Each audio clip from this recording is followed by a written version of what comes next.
ত্রয়োদশ জাতীয় সংসদ নির্বাচনের পর সারা দেশে সহিংসতা, নির্যাতন, নিপীড়ন, হত্যা, ধর্ষণের মতো ঘটনা ঘটেছে বলে অভিযোগ তুলেছে বাংলাদেশ জামায়াতে ইসলামী সহ ১১ দলীয় নির্বাচনী ঐক্যভুক্ত দলগুলো।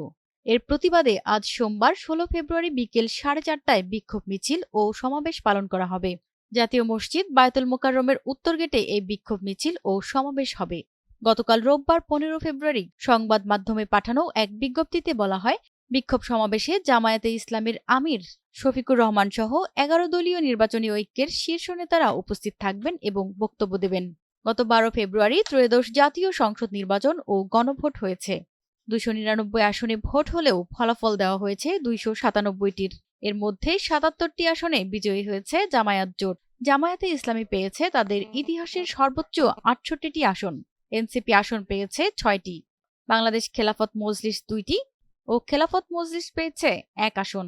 প্রতিমা সরকার, এনটিভি অনলাইন।